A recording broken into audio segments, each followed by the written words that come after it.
So, dear Dhamma practitioners, this is our ongoing meditation session. So, in this session, mainly we share basic informations to develop very good, clear spiritual foundation for yourself, and at the same time, in day-to-day life, how you can apply for that spiritual techniques. So we share those information. So if you are willing to know, so you can follow us on Facebook or YouTube Live.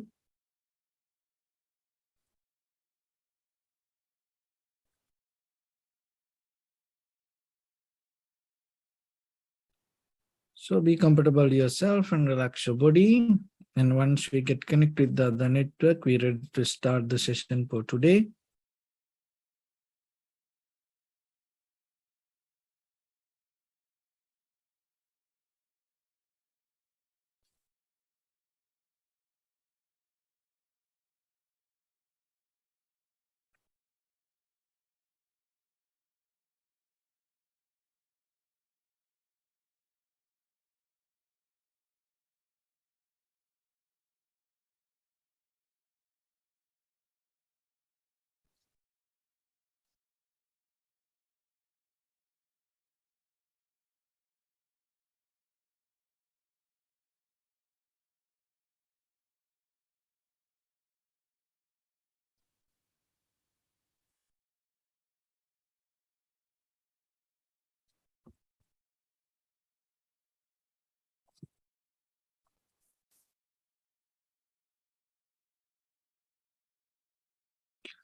Okay, so dear Dhamma practitioners, be comfortable yourself and relax your body.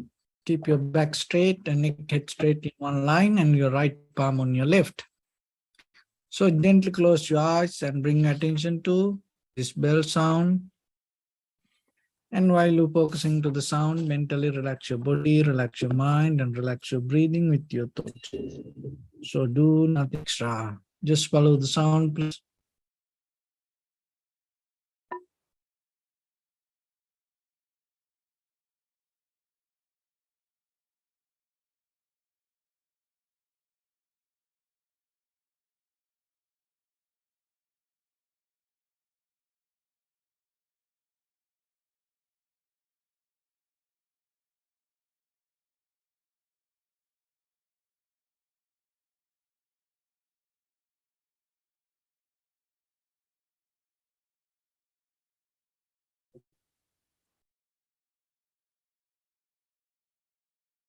Namo tassa bhagavato arahato samma sambuddhassa.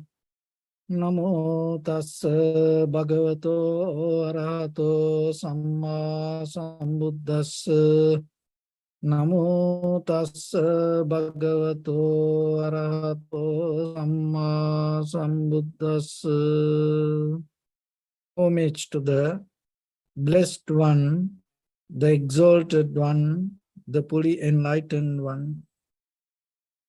So, dear Dhamma practitioners, before we start our practice session, as usual, we'll take few minutes for ourselves to understand how these meditation techniques can help for us to develop inner clarity in our day-to-day life. So as you know, life, the very nature of life uncertain. And it always in a journey going up and down. And it's going up and down, and also it's going circle by circle by circle. So that's mean what? So whatever you go through, remember, it already happened in the past and it may happen in the future also.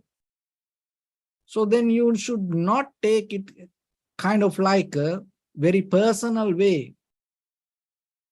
And at the same time, it happened in the past and it happened in the future doesn't mean it repeat the exactly same way. But overall, it's kind of like as happiness and sadness, worry and the joy, pain and pleasure. So that kind of way. So then when it comes to that kind of experience, how we can handle ourselves, how we can keep the balance in the middle of happiness or in the middle of unhappiness. We can keep the balance in the middle of the joy and in the middle of the misery. How we can keep the balance in between the pain and the pleasure. The very reason, because if you don't have this understanding, it's going to become the greater struggle to yourself. There is no end for this anything. Why? Because our very mind itself creates this struggle, our point of view. So it's kind of like that our own unhappiness has the resistance regarding our own happiness. Our own joy has a greater resistance regarding the misery. Our own pleasure has the resistance regarding our own pain. So that way, so whatever you like or dislike is not separate from you. But sometimes it's very difficult for us to come to that balance, because always we have this dualistic mindset, comparison. So then that's why when we develop the mindfulness, following the breathing, inhalation and exhalation, or observing any kind of sensation, rather than categorizing, rather than mentally developing it, rather than judging it with our past experience, we just observe and see this changing nature. And the very inhalation sometimes, exhalation sometimes become very difficult for us. And at the same time, it is our life. So as example, observing the inhalation, exhalation. There was in a Zen temple, the newcomer came to practice meditation, and he complained of observing inhalation, exhalation, very boring, tired, difficult and terrible. So then master took him to, it is close by, there was a lake. So the master took him to that lake and put his head under the water and hold it a little bit. And he was struggling to breathing. And then somehow after, a few minutes, the master released him and he get out, and the master asked, how about it? Oh, it is so terrible. I couldn't breathe. And then the master told, see, when you breathing and just being with the breathing, you told it is terrible and it is horrible, it is boring. And now when you can't breathe, now you tell it's horrible. So like that, observing inhalation, exhalation is giving us the opportunity to see this inner nature. That's why we take it as a primary mental object, because it has a greater way to uplift your awareness. Because this everything is mind. There is nothing beyond mind. That's why the Buddha said the mind is the forerunner. But in day-to-day life, we forget that. We forget that, and then after that, we validate a lot of theories, methods, patterns, believing systems, And there are a lot of invisible powers beyond our mind, but we don't recognize what we experience. It is our mind. They are very hardly that people accept that. People so into something else. And people want to kind of like experience so difference. There are a lot of people now, they don't want to be, they are not satisfied being human. They want something, they want kind of like extreme level of kind of experience. But the thing is this, when the mind has no capacity to keep the balance, how you going to gain kind of like the very extreme level of experience? People always like to be high, but they don't know how to find the balance. Just imagine you feel high in that level. If you lose your balance, what will happen? So that's why this balance is very important. And recently, I was reading that article regarding that the Europe, there was a guy and he changed himself to aliens. And he did a lot of, plastic surgeries and, everything. And he wanted to look like an alien. And then what happened now, the people reject him and he will be disappointed. And he complained. People reject him. Of course, because, when you are not become a human, by the time what happened, human not going to feel comfortable that. See that sometimes we think to become somebody and we don't appreciate that human life. We don't know the very nature, the very behavior of the mind. We like to know a lot of things. So when it comes to meditation, what you observe through the experience, that by the time you are capable to see the behavior of your mind. Of course, in the beginning, we get the help out of the body, but it slowly will take you step by step, how deeply connected to the mind and the behavior of the mind. So once you recognize the behavior of the mind, you see this everything, that all the thoughts, that even that your recognition, the consciousness itself arising and disappearing. The consciousness doesn't depend on something else. And you recognize that what we experience, what that we hold as life, or what we hold as me, also by the time going to go away.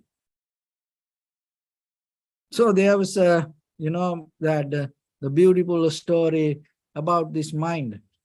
There was a guy look for happiness and satisfaction. You start to go here and there, and he couldn't find. He go place to place, city to city, state to state, and he had a long journey. And then somehow, by the time that he came to a place and he got tired, he gave up everything. That's enough. I can't find any happiness or satisfaction. This is enough for me. I'm done. Nothing going to happen. So then he sat down somewhere under a tree. It was a very shady, green, healthy, beautiful tree. And that tree, by the way, that tree was the very wishful tree called Kalpa Vriksha. So the Kalpa Vriksha means, the wishful filled tree, that whatever that you have a wish under that tree, you fulfill that. So what happened? This guy was so relaxed and comfortable, and then he thought, oh, I feel so comfortable. And with that comfort, I have to go somewhere and find a place to stay for me. But how about with this comfort, if I have a little house for me, how good that is. So then what happened? Because he was under that, the wish fulfillment tree, and then suddenly little house appeared. He was so happy. And then we went to the inside the house now, that house under the tree. And then again he started to think, oh, how about, if I have something to eat, because otherwise I have to go and find something. And then suddenly that all the food and everything appeared. And then it is very difficult to cook for me. How about if there is someone else for me as a, butler, if there is someone else can cook for me. Then suddenly the butler appeared. And then he was enjoying that, and then he had a then intention, oh, this is a very, little bit lonely. How about if I have a partner? Then suddenly beautiful woman appeared. So like this, whatever he think, he start to appear. And he thought, oh, this cannot be real. No, this cannot be real. There should be some kind of invisible power around here, because that whatever I think, it appears. Maybe there can be a ghost around this area. Then what happened? Suddenly the ghost appeared. No. Then he thought, oh, there is a ghost. Maybe that ghost can eat me. Then the ghost eat the guy. That's where the story ended. So what is that? This everything our mind, and not good or bad, whatever deeper that our intention, the desire, the visualizations, that everything is our mind. So that's why that even that from the creator, that when he created the human, he left something behind him, us. So that is our imagination. So that the power of the God and the power of the human, where you can be the similar, same, visualizing, imagination. So if you can imagine something, you are capable to create it. So then you become a part of the creator when you are capable to imagine or visualize. So from where it comes? It comes out of your mind. But the thing is, are we aware about our own mind? When situations come, we are more into outside rather than the very condition of our inside mind. We neglect our mind. So that's why through this practice, we bring a method. We bring a very organic, classic way to understand how the mind behaves. So once you know that the very nature of your mind, it becomes a greater wisdom for yourself. That wherever you go, and within yourself, you have a very sustainable way of wisdom to maintain yourself. And that's why in the Western world, it's called know thyself. So because once you know yourself, and that becomes itself the power that you build up in you. But if you don't know it, just imagine, if you don't know what is happening inside you, so what will happen? Anywhere with any situation, we go behind, and finally we get tired and we get collapsed. And then unknowingly sometimes we go against us. So that's why through this practice, step by step, we develop a method to understand our inner behavior. So we start it with the primary mental object, which our inhalation and exhalation. So when you observe the inhalation, exhalation, and you just focus to the sensation, the most important part is just allow it to happen itself. Of course, in the beginning, it can be very difficult. Sometimes mental turbulence happen. Then the physical body bring the discomfort. And sometimes we feel kind of like we can't find any primary mental object, or we can't settle down. It's okay.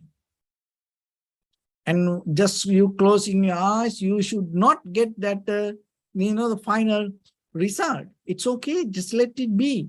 So whatever that go through, whatever that discomfort, or whatever unbalance, whatever the turbulence happen, let it be. Don't struggle, don't think, don't bring a version yourself. Oh, this should not be like this. Don't bring that kind of mental idea to your own inner experience. So whatever you experience, just allow it to happen. It to happen, and knowingly just wait. Then what will happen? It will settle down. But if you start to struggle and try to fight or resist, what will happen? That resistance itself creates another unbalance. And then we go again and again with that unbalance, which is not necessary, which is create a kind of like unsatisfaction, suffering. So then when just settle down with the inhalation, exhalation, and whatever the discomfort, let it be there. Because that's the very nature of this entire universe. It is just not only within your body. And don't have expectations regarding, oh, the body should be comfort. Oh, my mind should be calm. Don't have that expectations, because the very key, listen this very carefully and try to catch it.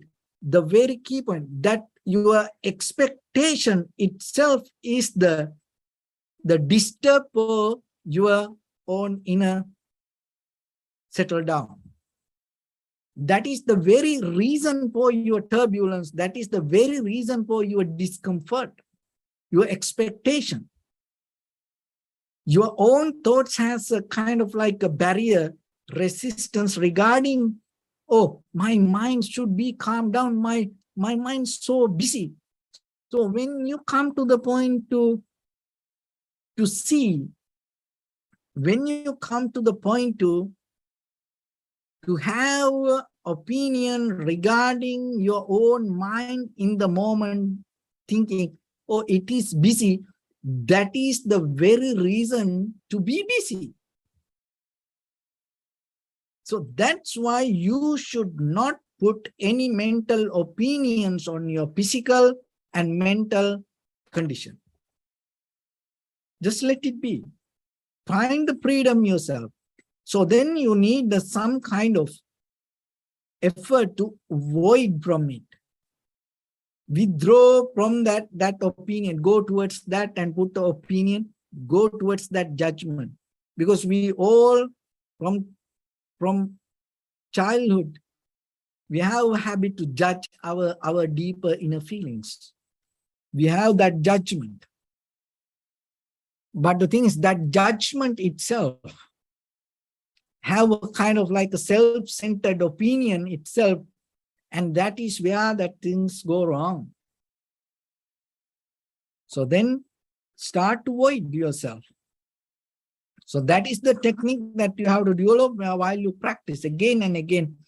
And withdraw from the body, withdraw from the mind, and don't put the condition on it. Just let it be. So then by the time it itself settle down, settle down. And then you come to the calmness, tranquility state.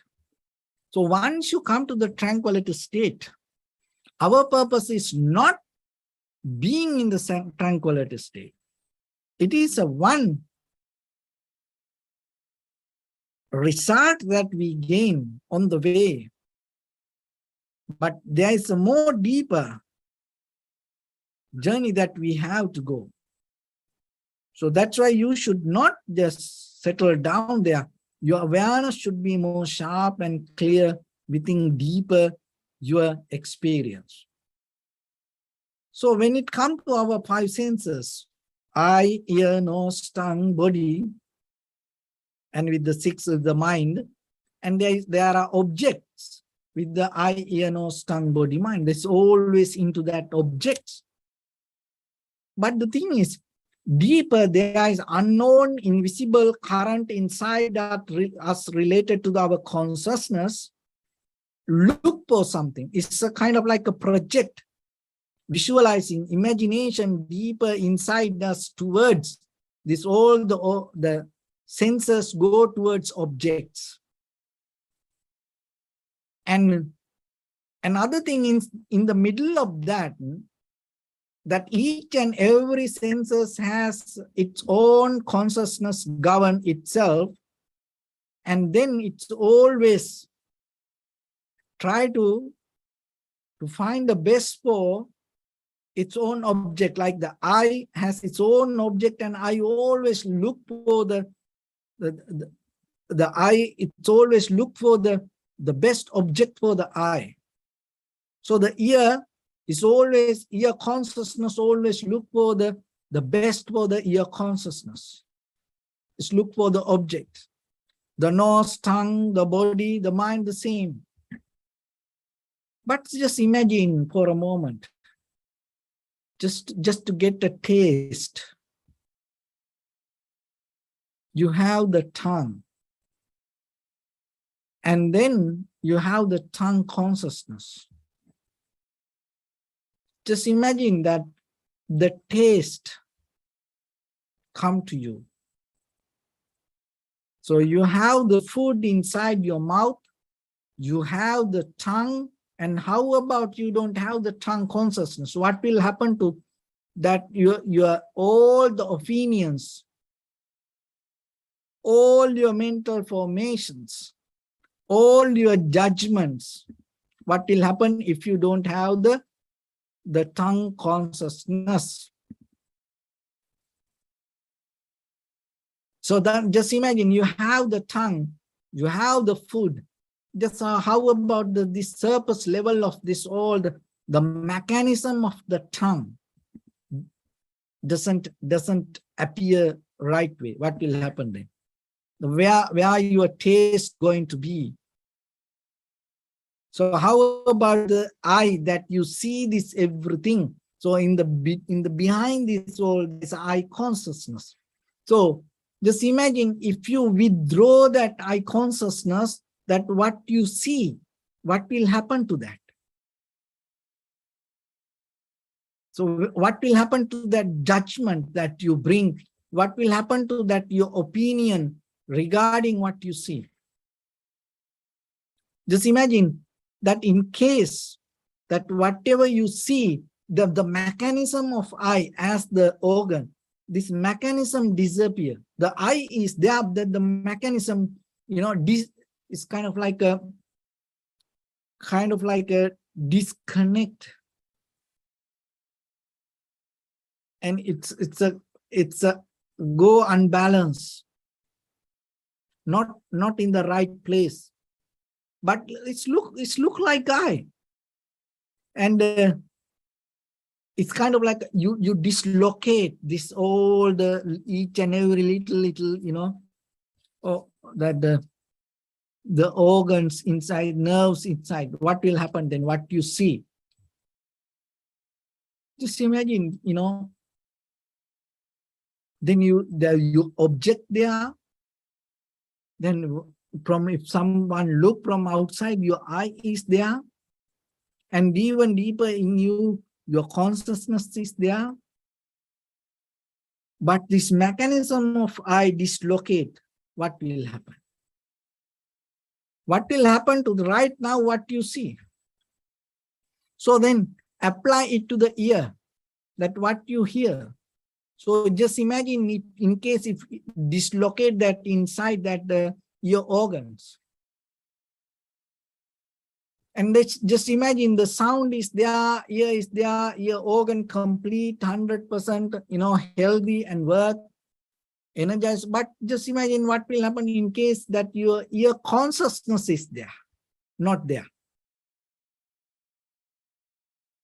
what you're going to hear out of that, and what you're going to understand, or what you're going to hold as opinion out of that what you hear when there is no ear consciousness. So now apply it to all other organs: your nose, your tongue, your body, your mind. So what will happen if the consciousness is not there? And then you know that what you experience is not going to be the same. Okay, this is the point then. That's mean the object, the organ, the consciousness. So out of the organ and the object, that, through the science, technology, just imagine you can bring that to. But how about the consciousness? So that means that the consciousness is something very major, important,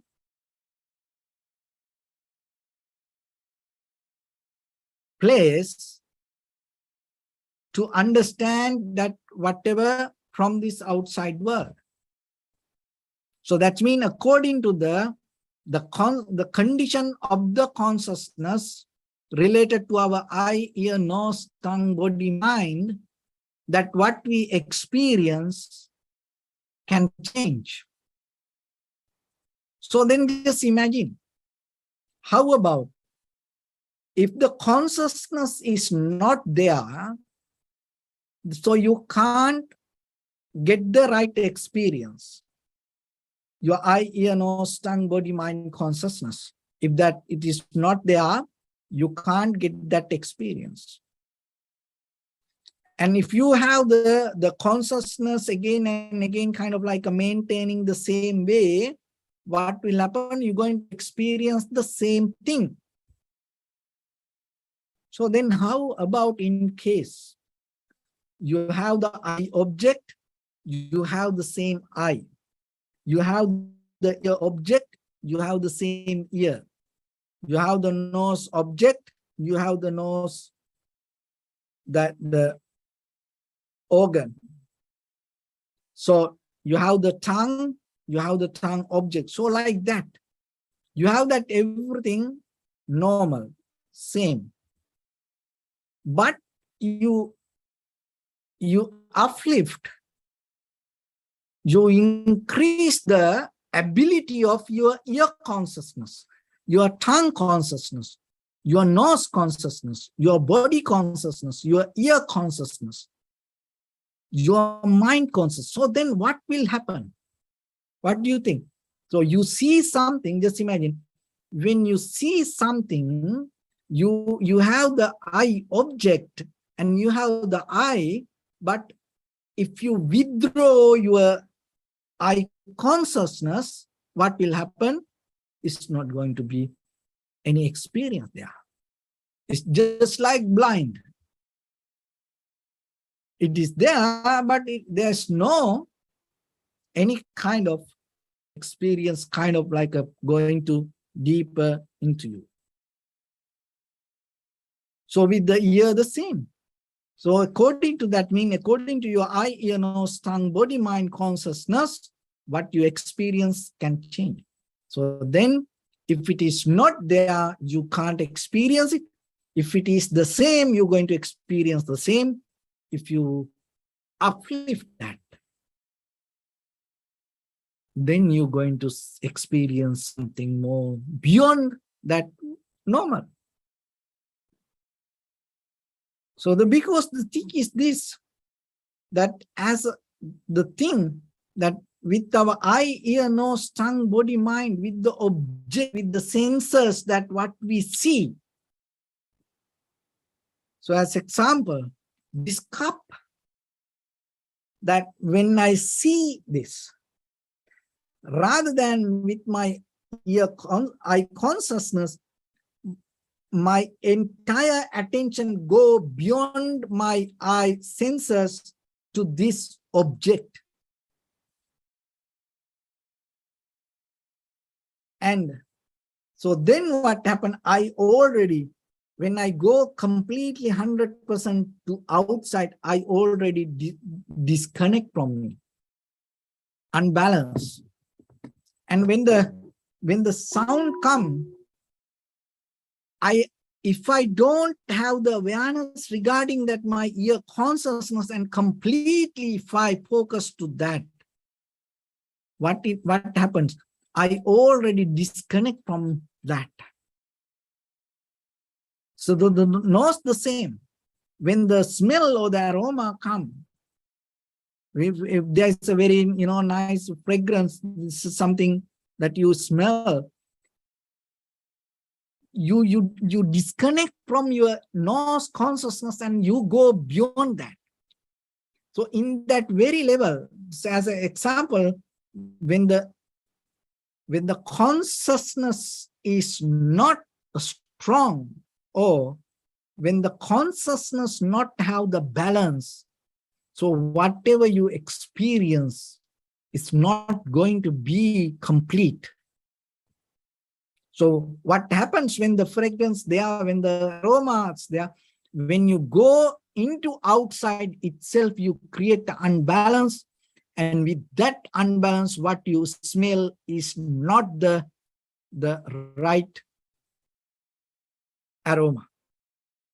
So the taste the same, sensations the same, thoughts the same. So our purpose should be, rather than that withdrawing the consciousness from the senses, being there, settle down there without getting disturbed, without go behind the object, just to be and hold it, the balance with the consciousness. Let the object to be there, let the senses to be there, but you become more balanced, calm down, you are more satisfied with the consciousness, the experiencer. So then what will happen? Then as a result of that, that your inner consciousness with your eye, ear, nose, tongue, body, mind, and start to become more clear, that clarity will uplift and give the upliftment and the growth to your inner consciousness related to that senses. So then you are the same. You don't go here and there. You don't have any visualization. You don't have any imagination. More and more, you settle down with your eye, ear, nose, tongue, body, mind, consciousness. So once you have that, always in day-to-day life, even though you interfere with the situation, you are more into that inside you and settled self. So then how you can get into this eye, ear, nose, tongue, body, mind consciousness? Because this all come together. There is no something happened before or after. That your seeing itself happen as a result of that, all these three things come together. So it's kind of like a fruit salad. You know, you eat kind of like a salad, vegetable salad. You know, all mixed together. But still,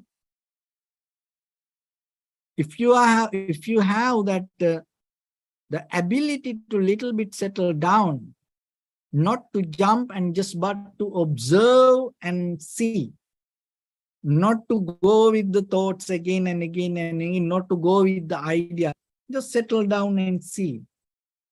And that will give access to that inside your eye, ear, nose, tongue, body, mind consciousness to see how it behaves. The being silence, being settled down, finding the balance is the method to gain access to that. So just remember, this is not a very academical way of practice. This is not a kind of like a very cultural way of practice. This is not a way of that you go with the hierarchy and dogmas, believing. It's kind of like that. This completely being yourself and settling down and experiencing your inner feelings and recognizing without go with it, just observing, you recognize.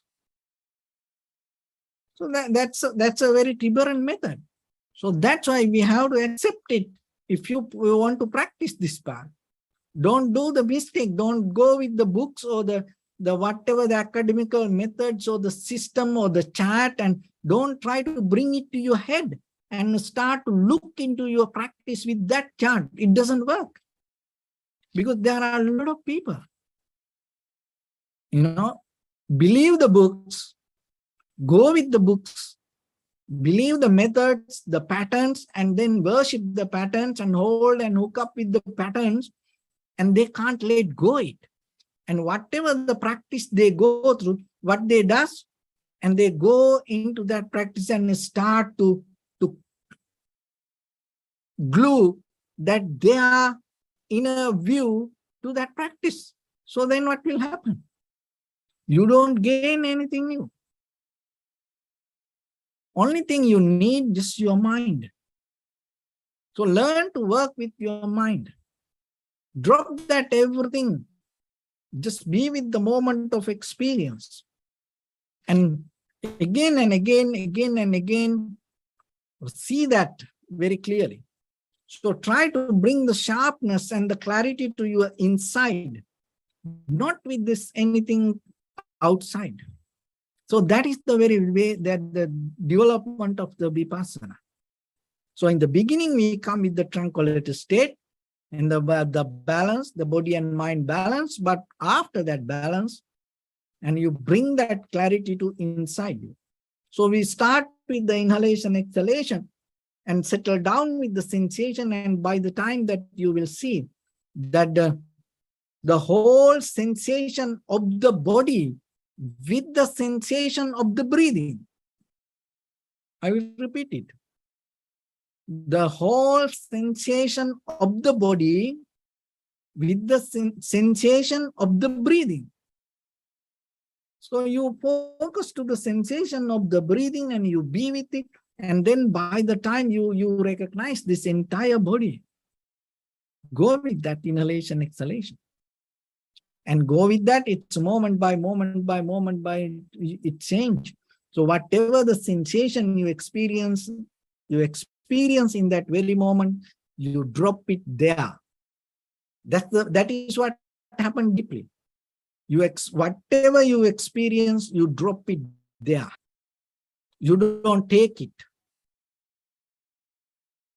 That is the true nature.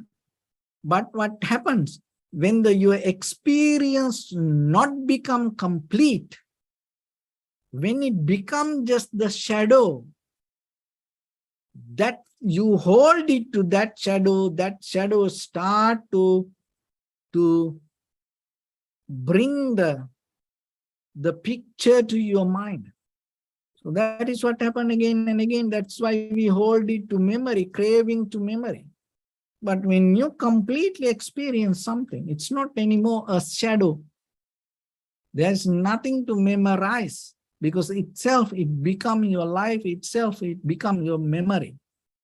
It's a memorizing something, and memory is two different things. So what we does most of time, we trying to memorize things, but try to experience something. And then that cravingness of collective nature will disappear.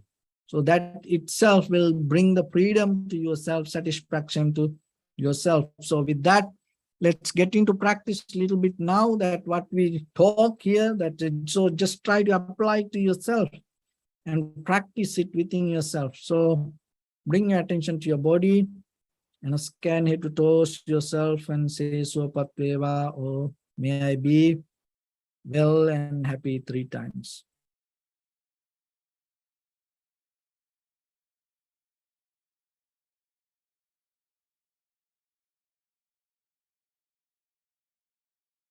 So bring your attention to your body and scan it towards yourself. Say Swapat Deva, oh may I be well and happy. And take a moment and think, we gathered here in this moment to practice this ancient meditation technique. All the Buddhas, all the enlightened masters followed this path and achieved wisdom. So we also gathered here to accumulate that knowledge in this moment with this sitting. May my body become more comfortable. May my breath be more smooth. May no difficulties come to me. May all the success come to me. Also think for a moment, this is the last moment we're spending in this very lifetime, and detach your mind from all your past memories and as well as any kind of future thoughts. Just try to remain in the present moment, observing the sensation of your inhalation and exhalations. Do nothing extra.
Bring attention to your body, please. Observe your posture.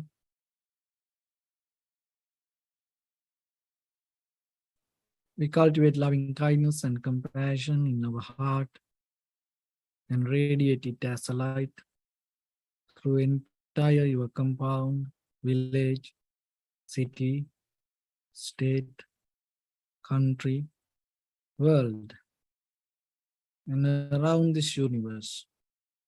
Also, as far as you can, through galaxies, other planets, stars. Reminding yourself like this. With clear intention, mentally repeat after me. May all living beings in this universe be well and happy. May everyone be happy and safe, and may their hearts be filled with joy. May all living beings live in security and in peace. Beings who are frail or strong, tall or short, big or small,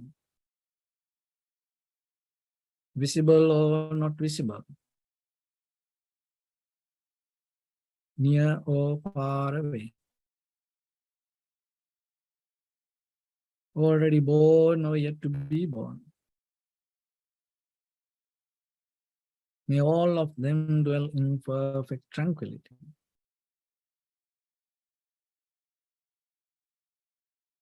Let no one do harm to anyone. Let no one put the life of anyone in danger. Let no one out of anger or ill will wish anyone any harm.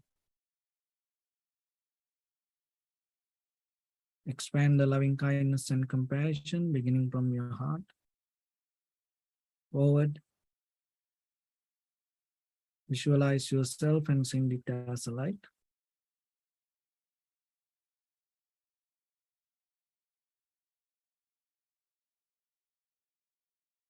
To your backside.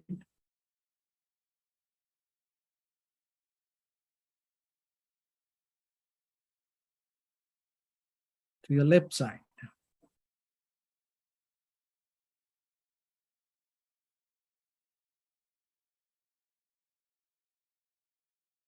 And to your right side.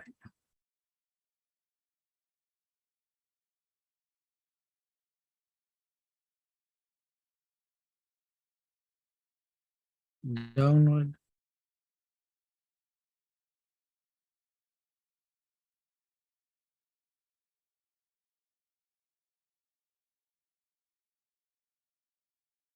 And upward.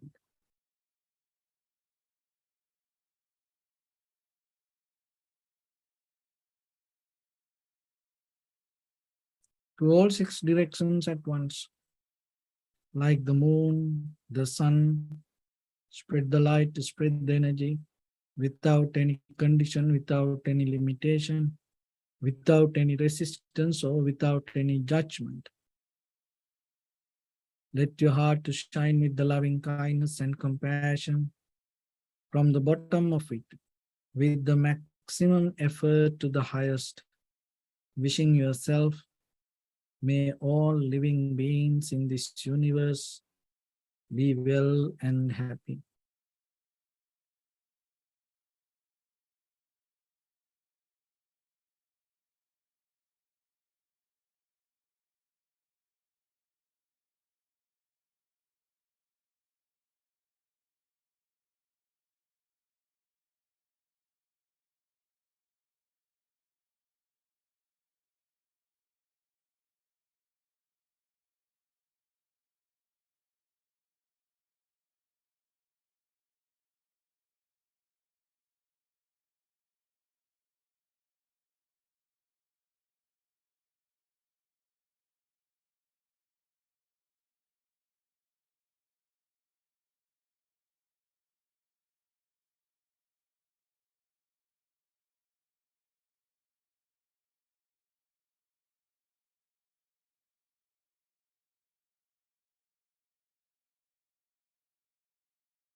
Say sadhu, sadhu, sadhu.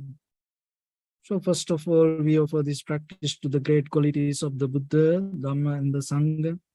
And also by the power of this meritorious deed, may all of us attain to the supreme bliss of Nibbana.